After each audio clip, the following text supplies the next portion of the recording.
அன்பு தம்பி இளைய தளபதி விஜய் அவர்கள் மனித பாங்கு அந்த சமூகத்தின் மேல பற்று இருக்கிறவர். இல்லாத ஏழைகளுக்கு அவர் அள்ளி அள்ளி கொடுக்கிறார். அவருடைய கல்யாண மண்டபத்தை கடந்து தான் நான் என் வீட்டுக்கு செல்லுவேன். ஒவ்வொரு நாளும் அவர் சென்னையில் உழவாக இருக்கிற நேரங்களில் அங்கே ஆயிரக்கணக்கான இளைஞர்கள் கூடுறாங்க. அவங்களுக்கு நோட்டு புத்தகம், அவர்களுக்கு படிப்புக்கான வசதியெல்லாம் கொடுக்கிறார். அப்புறம் இன்னும் ஒரு நல்ல பழக்கம் அவர்கிட்ட இருக்கு. ஏதாவது ஒவ்வொரு பண்டிகை காலங்களிலும் ஏதாவது ஒரு கிராமத்தை தேர்வு செய்து அங்கே மக்களை போய் நேரடியாக சந்திக்கிற பழக்கம். மக்களை சந்தித்து மக்களிடமிருந்து வாழ்க்கையை அந்த முறையை படிக்காத எந்த கலைஞனும் ஜீவிக்க முடியாது, வாழ முடியாது.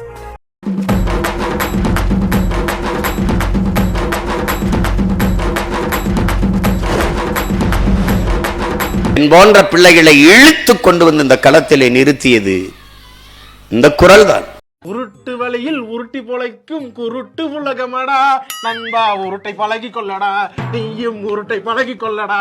புண்பட்ட தமிழீழ தாயின் கருப்பையில் புலியாக கருவானவன், பொறுமையை கடந்து பகைவர் நடுங்க புலியாக உருவானவன்.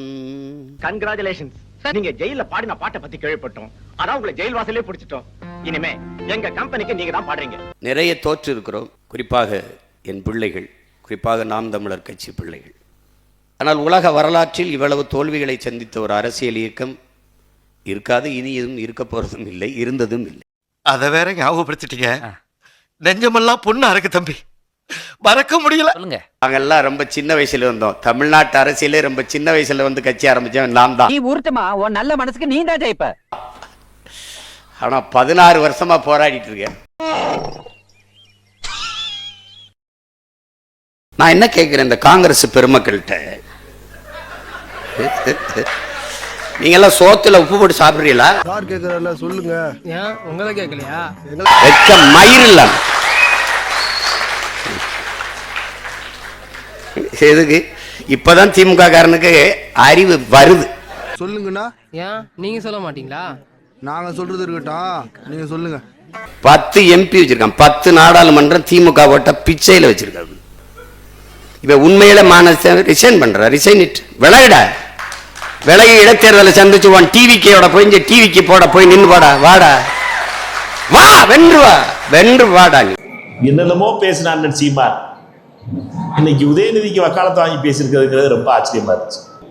காங்கிரஸ் பூ போட்டு சாப்பிடுதா, பிச்சை எடுத்துச்சா, அப்படிலாம் பேசியிருக்கிறது ரொம்ப காமெடியா இருக்கு. எனக்கு சொந்த ஊர்ல டெபாசிட் வாங்க முடியல, காரைக்குடியில் எங்களை பத்தி பேசிக்கிட்டு இருக்கு. திமுக ஓட்டை வாங்கி காங்கிரஸ் ஜெயிச்சதுனால ராஜினாமா பண்ண முடியுமான்னு கேட்டிருக்கீங்களா? காங்கிரஸ் ஓட்டை வாங்கி தானே உதயநிதி எதிர்கட்சி தலைவராக இருக்காரு. காங்கிரஸ் ஓட்டு இல்லாமலே அவர் உதயநிதி திருவள்ளிக்கண்ணியில் ஜெயிச்சிட்டாரு. அவரை உங்க தம்பி உதயநிதி ராஜினாமா பண்ண சொல்லுங்க. அடுத்து 24 மணி நேரத்தில் ஓம் பிர்லா பார்த்து நான் ரெசிக்னேஷன் கொடுத்துருவேன். இந்த சவாலை ஏற்க தயாரா இருக்காரா சீமான்? இன்னும் என்ன நீ பைத்தியக்காரனாவே நினைச்சிட்டு இருக்கிறல?